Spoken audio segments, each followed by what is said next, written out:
தரணியில் தமிழரின் பிம்பம் உங்கள் TV.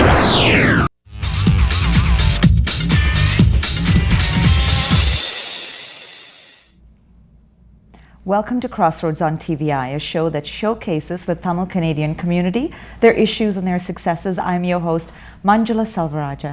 Today we will speak to a group that is advocating for people to avoid purchasing Sri Lankan products and services in an effort to pressure the Sri Lankan government to change their course of action. We then speak to a different group of people, two members of the Tamil Eelam Football Association, speaking about their soccer success in Europe. Let's meet our first guest. Mr. Visvanathan Rudrakumaran is the Prime Minister of the Transnational Government of Tamil Eelam, a familiar figure to most of our viewers, and the coordinator of the Committee for the Formation of the Provisional Transnational Government of Tamil Eelam. He practices as a lawyer in New York with a master's in international law and comparative law. We're delighted to have him with us on Skype. Thank you for being here. Thank you for having me. So the campaign that we specifically wanted to speak to you about, Rudrakumaran, is the No to Sri Lanka campaign. Perhaps you can give us some details about this campaign. Yes. Following the Mullivaikkal genocide, the Tamils mode of struggle has changed from military means to non-military means. Today our modus operandi is, today we pursue the political, diplomatic, economic and judicial means to further our cause. It's interesting to note that according to the UN Charter Article 41, it provides for a non-military means to preserve peace and security in the international arena. And Article 42 says that if the non-military means fails only, then military means should be pursued. So in other words, they were giving precedence for non-military means over military means. But in our case, due to pragmatic necessity and due to the nature of the world we live and due to the current international order, we are compelled to pursue non-military means to realize our political goals. And also we have to take into account the globalization of the world that we live in. In globalization, no country, however powerful, can sustain itself by itself.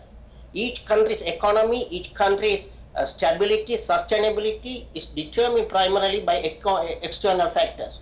And interestingly, these external factors no longer in the monopoly of states.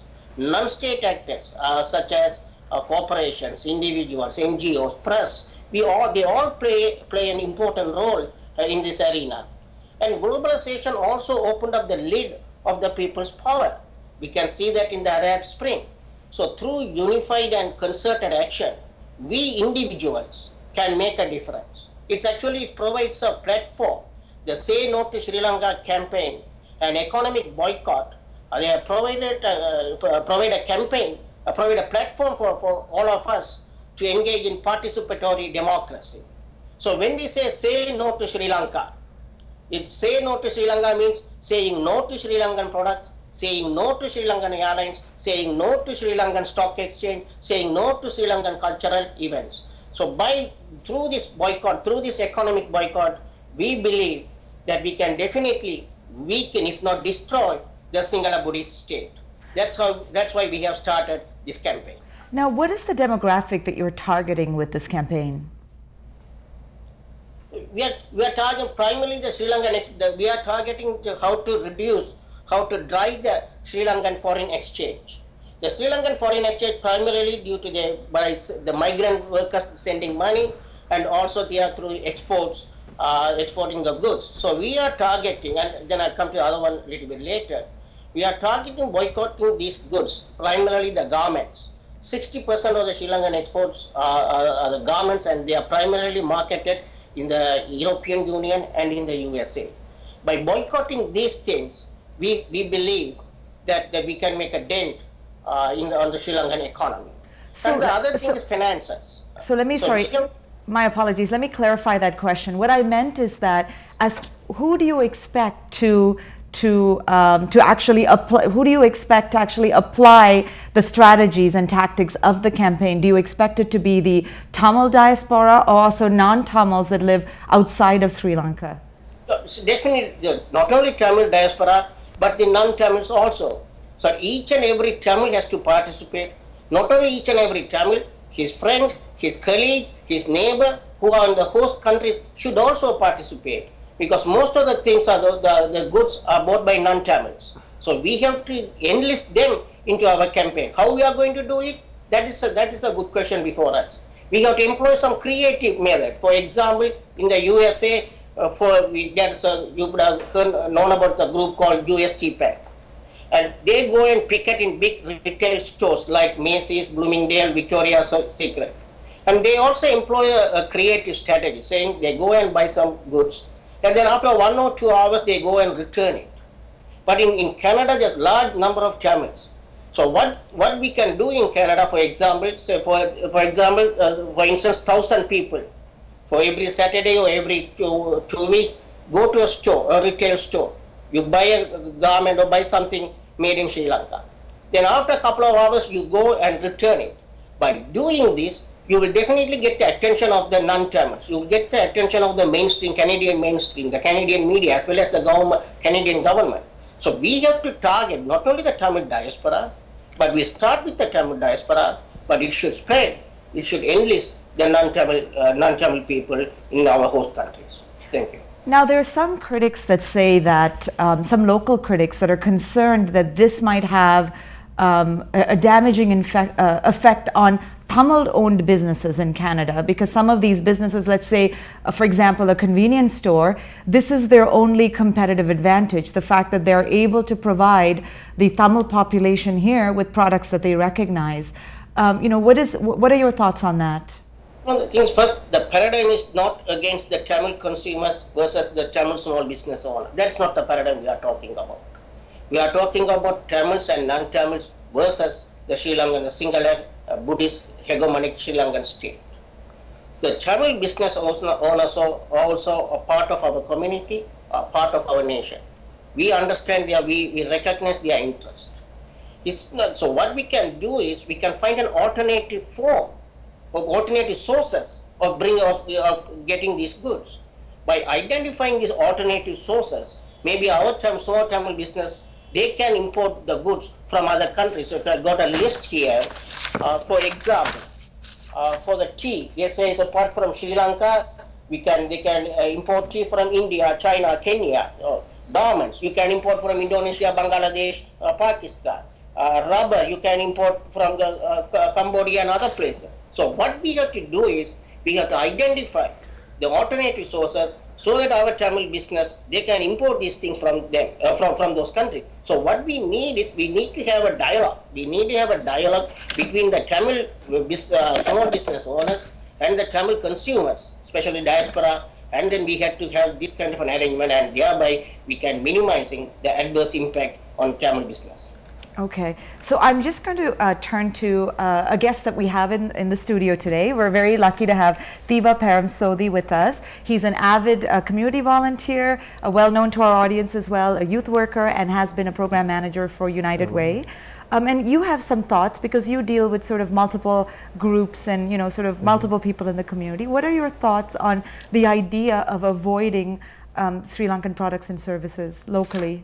I think hearing Visvanathan speak, and I think the ideology behind it is great. I think moving forward on liberation struggle, especially after the 2009, it's critical that we look at various venues to move forward. But I think this particular campaign, in terms of its philosophy and its ideology, looks great. Theoretically, it looks good.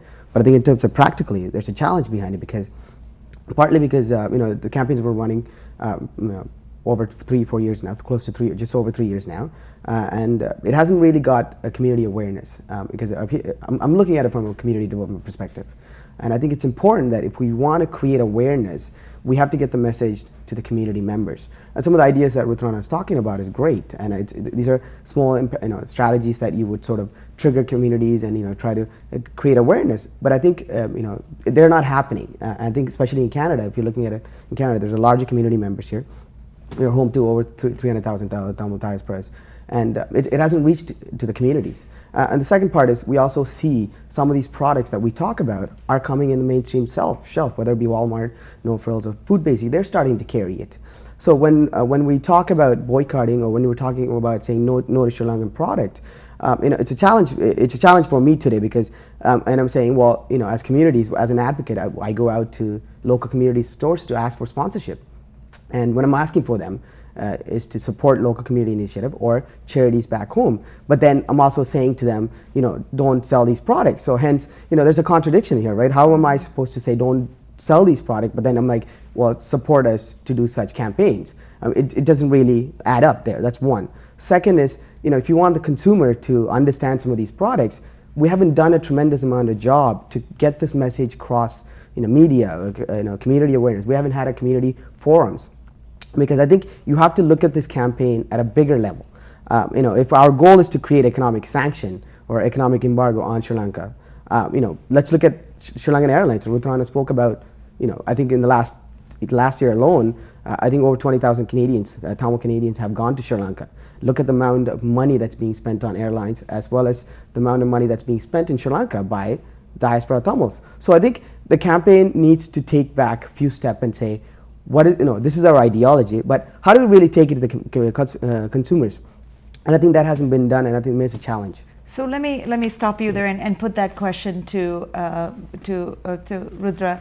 What do you think of that? The fact that this ideology has been there for a while, but my sense just from talking to different people is it hasn't caught on. So what do you think that? Why do you think that is, and how do you think that you are going to change that? First of all, we have to acknowledge that this is a slow process. To take, for instance, South Africa. In South Africa, the call for economic boycott started in 1950 and took nearly 40 years for South Africa to get the result of that economic boycott. In fact, but it was the economic boycott played an important role in the south of the dismantling of apartheid regime. In fact, Nelson Mandela himself acknowledged. But I agree with Mr. Paramsothy. I think the problem what we have is lack of education. I think we have to educate our people. We have to have our websites containing all this information. For example, when I talk about finances, we have to identify the individuals and the corporations that invest in Sri Lankan stock exchange. We have to identify, we have to list them, those things. So we need more research. That's what I call upon the young people, the youth. You have to come. You have to take up these tasks and do research. And when we identify these things, then our action can be targeted and focused one. So initially, what we need is we need research and education to our community. That through this we can really make a difference. But I'm not saying that only economic boycott alone will bring down the government. What I'm saying to cumulative with other factors, such as the geopolitical factors, such as the looming prosecution, the war crimes and crimes against humanity and genocide, and combine all those things with the economic boycott, divestment, and sanctions, definitely we can weaken, if not destroy, the Sri Lankan state. So I'm going to put this question to Thiva. Thiva, did you have a response to that before I ask you? No, but I think, again, I think if we're just focusing on this particular campaign, I think there's a lot of things that we need to do, and I think lobbying, economic sanction is critical. But I think if our goal is through this campaign is economic sanction, I think there's tremendous amount of other ways. Lobbying, lobby the IMF or any other larger, put in a major lobbying group that could continue to lobby governments to do that thing. And we don't need this because this is a grassroots campaign. So the idea is that, are you trying to get people involved in the campaign? Through the campaign involvement, you're also creating awareness about the liberation struggle, about the independence of what we need as communities, and unify the Tamil community here. If that's the goal, then it makes sense. But our goal is economic sanction, then I don't think it's going to serve a purpose at a higher level. We should spend that amount of resources in looking at other venues of lobbying the government or mainstream international communities. And I think there's an interesting point. The sanctions are normally imposed by governments. We are talking about boycott, divestment, and sanctions. And I know it's a long road to get any country to impose sanctions on Sri Lanka, but we are on that road. But we leave aside the sanctions and we simply focus on boycott and divestment, which non-state actors can do it. The globalist world allow us to be a player. be a participant, effective participant in this arena. That's what we are talking about. So boycott and divestment, we don't need the support of any state. All we need is we identify the people, we target them, we put our case, and we convince them, we export them, we convince them to withdraw their divestment or their investment, withdraw their investment in Sri Lanka. So that can be done. That can be done by non-state actors. So let me ask you a question, because it seems like we're talking about operational things, which is obviously beyond my level of expertise. But let me ask you this question that some critics say, you know, are you hurting? Let me start with you, Thiva, and then I'll move to Rudrana. Do you think that we may possibly be hurting some of the people that you want to help, that this might actually negatively affect people in the North and East? I mean, it seems like you agree with the ideology, so I'm putting that question to you. Definitely, I think it's important. Like you know, when I look at this campaign, this campaign is too large for me. You know, I've been involved in community for over 15 years now. Been, you know, whether it be in local charities here, local community development here, or back home. And I think this campaign is too complicated for me at this point, because we don't have a lot of measurement tools. We don't have any evaluation. We don't have any business reports. We don't know what we're looking at. And like you said, what is the real impact that's happening in Tamil Eelam, the Northeast, for the people there? Because I think after 2009, there's a critical phase that's happening in Sri Lanka in the Northeast. People need support. People need water. People need food. People need to, you know, get their living standard up. We need to be able to, you know, there's a lot of needs. And I think our focus should be to, you know, focus on those needs. And, you know, do we really know what the impact of these, when we're saying no to Sri Lankan campaign? And the second part is, as a youth outreach worker, working in communities here, trying to, you know, really help young people identify with them, you know, I really want them to go to Sri Lanka, because I think growing up in Toronto, you know, majority of our young kids are born and raised here in Toronto now, you know, and they don't have a lot of their identity. It's hard for them to get in touch with their identity. When I see a child that goes to Sri Lanka and comes back, they're more motivated, they're more enthusiastic about who they are, they find more attachment to it, right? So the question is, yeah, it's bad because they're actually taking the Sri Lankan Airlines, you know, they're spending money there, but the child that goes there comes back with better identity, they're more focused, they want to be more involved in the community. So you struggle yourself. Yeah, I struggle with that, because I think every time I see kids that go back home and with their parents, they're in touch with their own identity. They get to see their places that they, you know, parents grew up in, and these are and this is an identity issue. And when you're talking about overall Tamil Eelam struggle, I think identity is a key piece if we want to move forward. So I think when we do campaign, for me, we have to really evaluate and say, well, if we do one thing, how's that going to impact the other? And I think that conversation is not happening. We're just so more, you know, there's a high momentum in just doing things. We're doing it, but after 9/11, I mean 2009, we have to really take a couple of steps back and recognize what should we do, what we shouldn't do, because I think the infrastructure that we had before gave us higher momentum, because, you know, obviously the structure was there, so people were mobilized, people were unified, so we were able to do things, right, you know, within, you know, span of, you know, within 48 hours we could do anything we wanted. We could mobilize community, but that's not the case right now. People don't come out to events. People don't come out to community forums. It takes a lot more it takes effort. a lot. I've heard this from other organizations. So we got to go back to grassroots. So, you know, Rudra, if I can ask you that actually, you know, what do you say to people? I'm sure that you've encountered people who've told you that, look, you know, I still have very close family, extended family back in Sri Lanka that I need to either support or visit. You know, what is your message to people of that nature? Yeah, the first I'll pick on the first question you asked, Thiva, about the saying that our action in fact might harm the people whom we try to protect. I think that's not the case here. First of all, most of the Sri Lankan products are made in the south, not in the northeast. And even if the products made in the northeast can still be marketed in the northeast, what we are targeting is the drive to cut the foreign exchange. And in this context, I would say we have to employ the utilitarian ethical canons. Okay, what are what's the final result we are hoping for? The means, the bad upshots, the proportionate between the adverse effects and the final goal. So when we employ this utilitarian ethical canons, I strongly believe that that economic boycott is morally defensible. It doesn't hurt our people when you compare it with what the long-term goal we are looking for. And the second question you talk about, Thiva talk about by going to Sri Lanka, you can preserve your identity. Identity is a very important thing. In fact, I go to many Bharatanatyam Arangetams and I emphasize that identity is a very important thing for our own dignity. For our own dignity, we have to have a clear sense and we have to preserve our identity. And especially when our identity is threatened in Sri Lanka.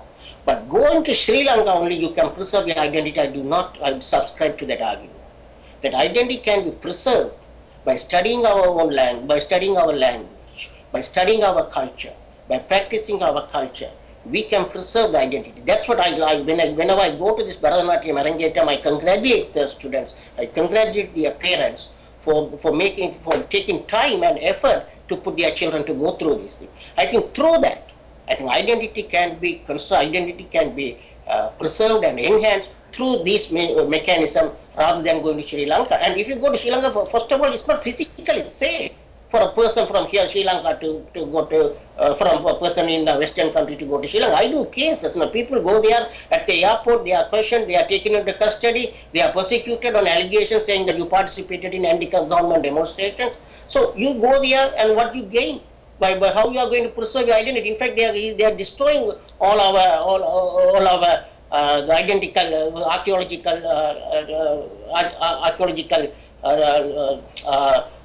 monuments. So what's the point of going there at the moment? Okay, if you want to see your grandparent, you could go to India. You ask them to come to India. You have an interchange, or you talk to them on the Skype. No, there are many other ways. But by going there, you are giving the Sri Lankan government the foreign exchange what they are looking for.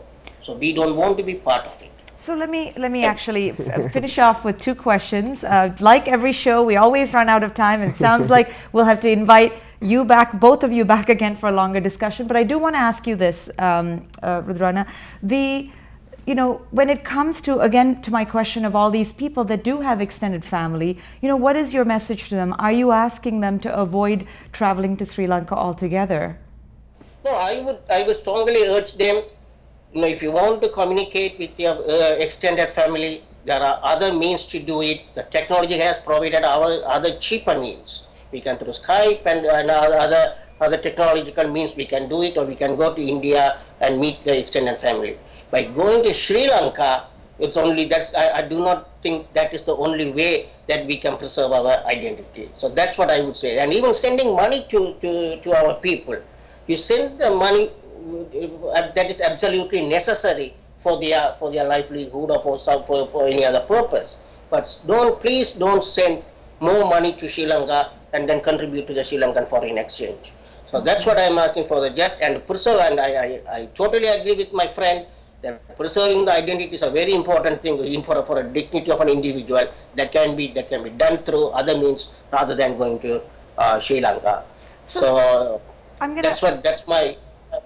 gonna with 2 minutes left, I'm gonna ask you one more question here, and then get you to talk about, first of all, how could people find out more about the No to Sri Lanka campaign? Please go to our website www.nosrilanka.com. Please go there. You can get more information. You can also join us. Actually, we are looking for people. We are looking for especially talented youth, as to do research and education. So please join us. I think with your help so the task is actually on the shoulders of the second generation. You have to take lead, and we will back you. So please join us, and please take forward this campaign. And then my one last question to you is, sometimes I worry that this kind of behavior, economic sanctions of this kind, could make people feel like they're doing something good, and allow them. It allows them to check off that they're, instead of actually saving their energy and their time and working on something larger for the people in the North and the East. What are your thoughts to that?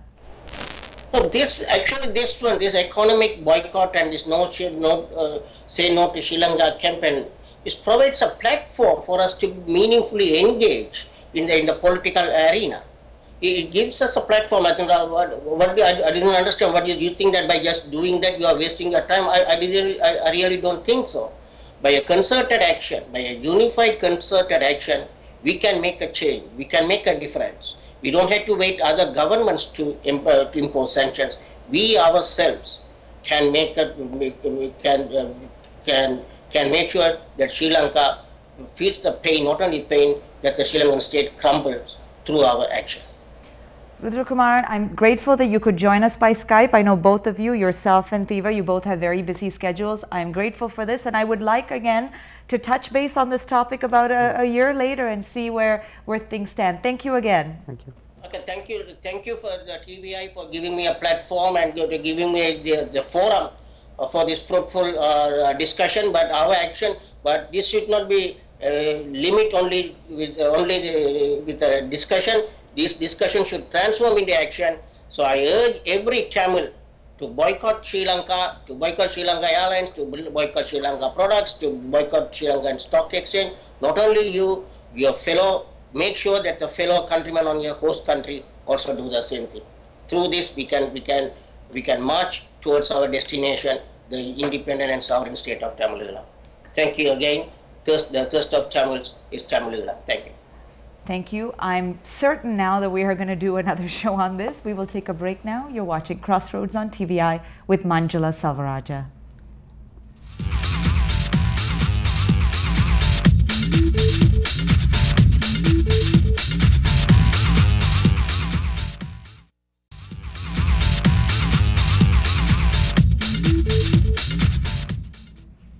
Welcome back to Crossroads on TVI. And on a different note, our next guests are from the Tamil Eelam Football Association, TIFA. Recently, they sent spirits soaring when they secured a third-place win at the International Football Tournament at the Isle of Man in the European Union. Goalkeeper Umesh Sundaralingam and TIFA's Canada coordinator, Senthuran Ganesharaja, joined us on the set after their return. And here's that taped interview. So Chandran, I'll start with you. Perhaps you can tell me how the Tamil Eelam FA, Football Association, I'm guessing, how it was formed. Sure, Manjula. Tamil Eelam FA was formed by an organization called Global Tamil Youth League. Where Global Tamil Youth League, where we came from, is pretty much it's a member organization from a youth organization from each country sort of came together. So we had pretty much member organizations from Canada, United Kingdom, Switzerland, France, Italy, and many other countries around the world. And that's where Global Tamil Youth League was pretty much formed. And just in 2012, when we had our annual general meeting, a director from Canadian Tamil Youth Alliance from Canada, we had this idea of Tamil Eelam Football Association, and we know directors from the organization have done a little bit of work as to see how we can proceed with this. And we sort of put up this idea in the table at the AGM, and it was approved by pretty much all the members. Everybody was excited from all over the countries, and that was sort of the beginning, of our flight to Tamil Eelam FA. Nice. And how did, where do your players come from? Oh yeah, well, like there's the 4 from Canada, and then there's also 4 from Germany, about 5 or 6 from UK, 1 from Switzerland, from France as well. So like we're all a diverse team, and it was really good to be all together. How do you practice together if everyone's all over the place? Well, like it was kind of hard at first because in UK they have a different style of play. In Germany there's also a different style of play. Then there's us who have also a different style of play. It was hard at first, but we kind of communicated because like soccer is like a global language kind of. So like we all put everything together, and then we kind of clicked. What a nice way to bring together people from different parts of the diaspora. Absolutely, and I think the beauty of thing is like because they all come from different languages. When I'm talking I'm talking about the players. The only language they could also speak is Tamil. So it was a wide variety. Because otherwise, I bet the German guys are yelling in German. Absolutely. But one thing we sort of made a difference from last year, to this year is last year when we went to Viva World Cup for 2012, they pretty much only had about a day or two to sort of practice together.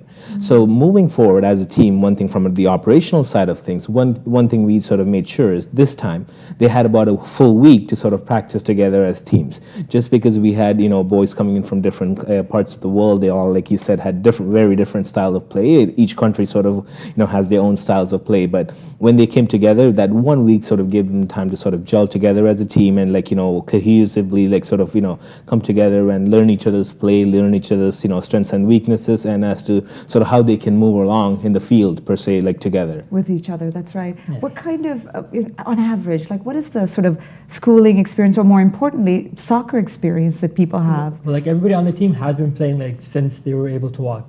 That's how it is. We were all started to play young. A lot of us started maybe around 5, 6.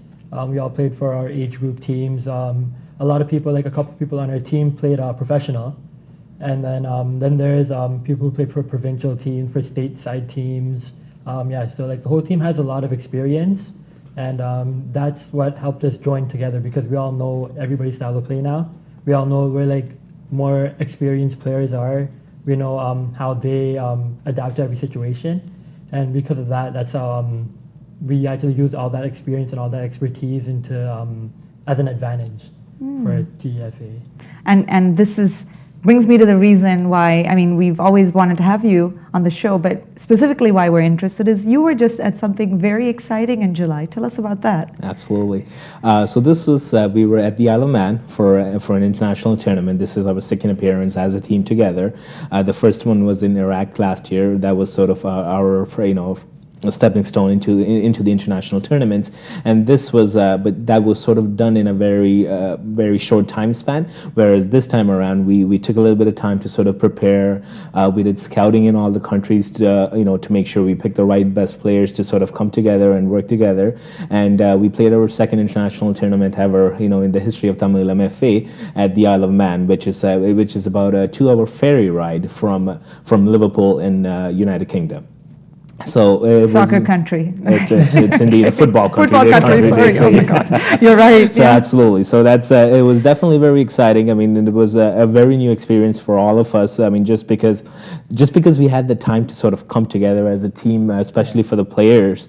They spent a great deal of time together. It's about 2 weeks they spent together, so they really got to know a lot of people. And they had a great time at the football tournament. And just to make it even sweeter, we came in the 3rd place in the entire tournament. So we were definitely aiming for that first place, but of course, being the second year, there were teams that have been playing there for 15 years together, so it was a very tough tournament, to say the least. But how many teams show up to a tournament of that nature? Yeah, each tournament is sort of different. Like, last year was a lot different, and this year for this tournament, because last year's tournament that we participated is the Viva World Cup. Mm-hmm. So, because it's a World Cup, a lot more teams, sort of countries, participate together. Whereas for this tournament, it's called Tynwald Hill International Football Tournament. Mm-hmm. It happened at the Isle of Man, which is a country on its own, and there were about 6 teams participating in this year's tournament. Okay, well, that's amazing for a team that you're placing. I mean, in terms of being a team that is relatively still new. So what is the vision? Like, what is the next big thing that this team is going to do? Well, hopefully for next year for the Viva World Cup, now we have more years of experience. We have more scouting strategies. We have trials. So we have a better selection of players. Hopefully we could get higher into the rankings in the World Cup. Last World Cup, we only won 1 game. We want to make it as a stepping stone, but we don't want to just say we want to win 2. We want to try to win all the games. We want to go as far as we can, and then said like a true player, a goalkeeper too. Yeah, so. And absolutely. I mean, I think just even more than that, from an organizational perspective with Tamil Eelam FA, by the time the next year rolls around, we want to be able to sort of build that credibility of a true national team, and that starts from a scouting happening in each country to sort of, for example, in order for a Canadian soccer team to put their men's national team together, scouting happens in every provinces. Like, and it starts really early. Absolutely. Mm-hmm. So same thing will, as we wrap up this tournament and as we get ready, I mean, it's only been about a week, but as we sort of get ready in about a month or so, obviously, for looking for the future, definitely we want to be able to sort of bring the team together just like how we did last year, except do a little bit more in-depth searching. You might be able to find someone who's out there who might obviously help us get to that next level, right? Additions would never hurt us. So that's what we're always looking to build, that credibility of a complete national team, and that that's goes from starting at the scouting level to how we come together and how players are treated when they're there together. So we're doing everything to make sure these players are the stars of the tournament and the stars of the team, and we would definitely treat them like a national team. So how does someone, if there's someone out there who's watching this who thinks I'd like to try out, or I mean, how could they possibly get involved? Well, we do have scouting strategies. We do have people scouting players. Mm-hmm. As of right now, there is CTSA, the Canadian Tamil Sports Association. That's where everybody has soccer teams, and that's where they have tournaments. Also, even if you don't play for that, if you play for provincial teams, for rep leagues, we still have tryouts. Oh, so great. weeks before, players could come to the tryouts. you won't need to have any like a background Tamil soccer experience or anything. You could come there, try out. All you have to do is just impress the coach, impress the managers, and Typically what happens. Yeah. And is there a website or somewhere that people could go to find out more Yeah, information? absolutely. It's called tamililamfa.org. And one thing that, just to add to what Umesh just said is, I mean, pretty much tryouts were held in conjunction with Canadian Tamil Sports Association and Canadian Tamil Youth Alliance, which is CTYA. One thing we did from Canada as steps to sort of build that credibility of a national team, we actually brought in a coach from the Canadian Soccer Association. So who's actually, who's a coach at the elite level or provincial level at the Canadian Soccer Association. So that sort of, helped us make sure that we sort of pick the best of the best in Canada. I'm sure all the other countries, when scoutings are happening, everybody depending on sort of their dynamics of within their own country, they sort of did similar scouting strategies to sort of make sure we pick the best players. At the same time, the team cohesiveness, we just want to make sure, for example, we don't pick 10 forwards or 10 strikers, because it has to be a balanced team, and we are basically taking approaches to make sure it becomes a much more balanced team as well for next year as well. The more you talk, I actually realize how much work this is. This is a substantial, it's a substantial piece of work. I mean, it's amazing that you're building community through sport. Absolutely. Yeah, I mean, that's one thing that we take a great pride in. I mean, this is, one thing that I sort of learned, I mean, from not being a player and being from the operational side of things, when I spent the time to sort of with the players, one thing I learned is how they sort of, want to foster the nationality through sports. And this is one thing that we also see. I mean, hey, if this is possible, why not invest in these guys? Why not begin? They're willing to put the sweat and, obviously to work for our national team and to work towards the nation. And so we should, build every sort of possible credibility to that team to make sure they are, well treated and well respected around the tournaments as well. Kudos to you. We're going to be watching you guys over the next year to see how you advance. I'm going to ask you a final question, because I'm curious. What was it like for you to be out there? I mean, you were tending goal, obviously. What was it like to be at that to be with these guys, make the trip beforehand, to actually be on the field as well? Well, it was amazing. At the beginning, we were all strangers to each other. I knew the Canadian guys from before, but the majority of the team I've never seen. The first couple of days was kind of like, it wasn't difficult, but it was kind of strange because we were living together, we were playing together. I was with them maybe for like 12, 13 hours a day. And then, but then near the end, like on the way to the fair, like the ferry rides, to the bus rides, we kind of clicked as a family. And then when we got to the Isle of Man, when we went to the tournament, stepping on the pitch with the team, that was amazing. We all knew that there was a live telecast, so we knew that all our families, friends, everybody's watching at home. It was kind of like we were like on the late, like we were on the star late, and then we had to perform. It was kind of nerve-wracking at first, but everybody clicked in. And then did what you had to do. Had to do. Yeah, it was amazing. I actually saw some video of some young sort of non-Tamil youth yelling for your team, which virally came to me. That's what inspired us to bring you on the show. Thank you so much for joining us, and we hope to have you again to talk about how the team does over the next year. Absolutely. Thanks for having us, Manjula. Our pleasure. You have been watching CrossRoads on TVI. Have a wonderful week.